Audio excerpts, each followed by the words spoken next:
수행을 하면, 명상 수행을 하면 뭔가 좀 달라지는 점이 있어야지 명상을 하고 싶은 생각이 들지 않겠습니까? 그래서 이제 감노수가 나온다. 뭐 이런 표현도 쓰고, 뭐 두뇌에서 엑스터시가 터진다.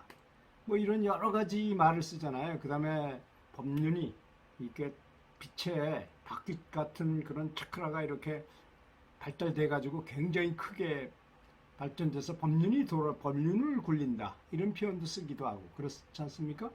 근데 그걸 너무 실제 있는 현상인데 불구하고 우리는 영안이 열리지 않았기 때문에 그런 말을 하면 그것이 그냥 어떤 상징적인 말인가 이렇게 생각합니다. 실제는 그렇지 않은데도 불구하고 사실 이 해안을 수련하게 되면 처음에 보통 사람은 시커먼 점에 불과해요. 근데 의식을 집중하고 계속 거기 개발하게 되면 이제 빛이 생기게 되고 빛이 점점 자라가지고 나중에 어떤 그래서 아란과라는 게 있는 것이고 부처님인 경계가 있는 것이고 그래서 한 40cm 정도까지 커지는 엄청난 그 공력을 가진 사람이 될 수도 있다는 것입니다. 그러니까 쉽게 말하자면 생각은 곧 기고 기는 곧 빛이기 때문에 의도 기도 생각이 거기에 가면 기가 따라오게 되고 기는 곧 빛이고 빛이 곧 신이라는 것입니다. 그러니까 양심법이라고 하는 말은 여기다가 신을 키운다는 의미를 갖고 있다는 것입니다.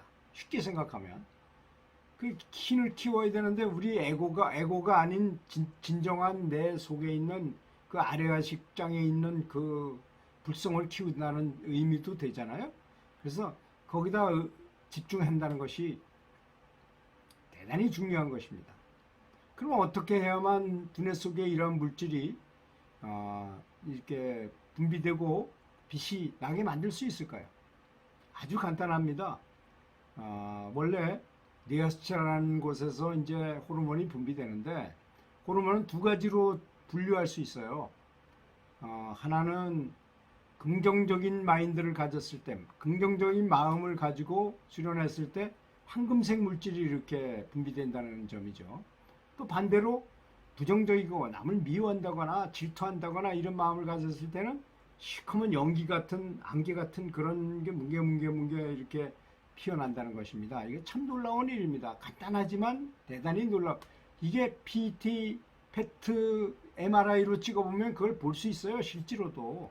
제가 무슨 거짓말을 하는 것이 아니라 영안이 열린 사람은 물론 당장 그 자리에서 볼 수 있는 내용이고 그래서 행복 호르몬을 많이 어떤 방식이든 간에 뭐 사랑하는 마음을 키우든 자비스러운 마음을 키우든 그렇지 않으면 남이 잘 되기를 기도하는 마음을 계속 키우든 간에 계속 키우면 이 황금색 물질이 뇌를 이렇게 뇌 속으로 이렇게 쫙 퍼져나가서 사람은 이제 뇌가 3단계로 되어 있는 거 아시죠? 맨 밑에 파충류 뇌가 있고 그 다음에 동물 뇌가 있고 맨 바깥에 사람의 뇌가 있잖아요. 그걸 이렇게 점령하고 거기서도 더 많이 나오면 이렇게 밖으로 나와요. 그걸 방광을 한다 이렇게 표현도 하고 그래서 이제 성인들을 그릴 때는 반드시 후광을 이렇게 그려놓잖아요. 이 사람은 이 호르몬 분비 체계가 전혀 달라진 사람입니다. 이런 뜻입니다. 쉽게 말하면 뭐 그렇게 어렵게 복잡하게 생각할 필요 없어요.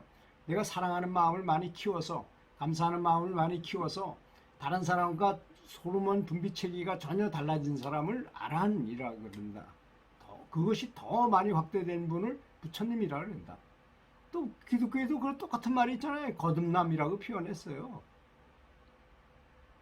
그 뭐 특별히 만들어서 내서 하는 말이 그런 게 아니라는 것입니다. 반대로 내가 계속 질투를 한다거나 분노심을 그냥 막 퍼뜨리고 막 하면 시커먼 연기 같은 게 이렇게 잠식을 하게 되면요. 처음에는 제일 먼저 망가뜨리는 게 뭐겠어요? 이성뇌를 마비시켜요. 사람 뇌를 마비시켜요. 두 번째 동물 뇌를 마비시켜요. 나머지 하나 남는 거, 파충류 뇌만 남는 거예요. 그래서 어떤 사람 화가 났을 때 눈에 베이는 게 없다고 말하는 말이 딱 맞아요. 미치는 거예요. 한순간에 아니면 화가 나서 미쳐버리는 거예요. 그 검은색 연기로 이래서. 그게 패망에 이르는 지름길입니다. 그게 내 몸을 망가뜨리고 나를 지옥으로 가게 하고 지옥은 자기 스스로 알아서 가서 고치기 위해서 가는 곳이에요. 뭐 특별히 지옥을 누가 보내고 그런 게 아닙니다. 그런 사실이 아니고 내가 이제 몸에서 빠져나와서 보니까 내가 너무 무거워. 너무 많이 끼웠어. 때가 끼웠어. 때를 좀 벗겨야 되겠다면 뭔가 조치를 취할 거 아닙니까? 그런 데를 찾아가서 그렇게 조치를 하는 것입니다. 스스로. 그렇게 생각하면 편하잖아요. 그렇게 이해를 하면. 그리고 그래서 계속 어떻게든 간에 행복 호르몬이 분비될 수 있는 방법을 이걸 잘 연구해 가지고 어떻게 하는 것이 가장 좋은가? 저는 뭐 감사한 마음을 많이 갖고 있어요. 감사한 뭐 빛에도 감사하고 핸드폰에도 감사하고 컴퓨터에도 감사하고 책상에도 감사하고 이런 환경에도 감사하고 내 유튜브를 들어주는 분들에게도 감사하고 내 자유니까 많이 감사할수록 나는 더 좋아지니까 제가 감사에 대해서 말씀드렸죠. 감사한 마음을 아주 강렬하게 가지면 이렇게 오라가 푸른색으로 변해서 쫙 뻗어나가는데 얼마든지 멀리까지 뻗어나갈 수 있어서 부처님이 무량심이라고 말했다는 거. 그래서 네 가지 무량심이 있는데 그 뭐 사랑하는 마음과 남을 불쌍히 여기는 마음과 같이 즐거워하는 마음과 모든 걸 공정하게 공평하게 보는 그런 마음이라고 말씀하셨잖아요. 그런 마음을 한마디로 이제 쉽게 해서 감사함으로 축약을 해도 되겠죠. 그래서 그 감사한 마음을 계속 키우게 되면 그 마음이 뻗어나갔다 돌아올 때는 이게 되로 주고 말로 받는다 그랬잖아요. 가서 더 많이 강해져가지고 나한테 좋은 영향을 미치게 된다는 것입니다. 그러나 반대로 화를 내는 마음은 그냥 나가버리면 내 공력이 다 나가버려요. 그렇게 열심히 연구를 해서 한 달 동안 연구를 해서 공덕을 모았는데 한 방에 나가갈 수 있다는 이런 무서운 의미가 포함되어 있다는 점을 아셔야 됩니다. 그것이 바로 수행의 성패가 거기에 달려 있는 것이지 무슨 화두를 해가지고 얼마나 열심히 화두를 했는데 이 사람이 만약에 진본을 생각 안 하고 진체 내가 화두를 하는 이유는 사실 내가 내 불성을 깨닫기 위함이잖아요. 그래서 그 어떤 조건을 만들어 가지고 거기다 집중하게 되면 그것이 될 수 있게 만드는 건데 그 화두에만 매몰돼 버린다면 아마 이 사람은 깨닫기 어려울 것입니다. 그런 것을 잘 생각해야 될 것입니다. 연부를 해도 결국은 자기가 자기 이름을 부르는 것입니다. 아미타불은 내 참 이름이라는 그런 말씀을 했는데 참 좋은 말씀이라고 생각합니다. 그래서 반드시 이 지혜 안에서 이게 모든 것이 다 발생되는 것이 행복 호르몬이나 이런 것들이 발생되는 것이 바로 이 속에 있는 뇌하수체와 송과체이기 때문에 거기다 의식을 집중하고 정말 행복한 마음, 감사한 마음을, 자비스러운 마음을 계속 이거는 내가 나 스스로 잘 되기 위해서 하면 효과가 없어요. 그렇기 때문에 나는 있고 다른 사람이 잘 되기를 바라면 저절로 나는 좋아집니다.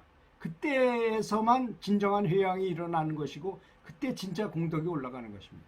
이 회향을 모르고 아무리 수행을 한다면 별로 진보하지 못할 것이라고 믿어집니다.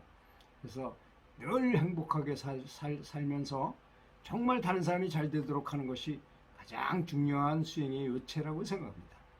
긴 시간 들어주셔서 감사합니다.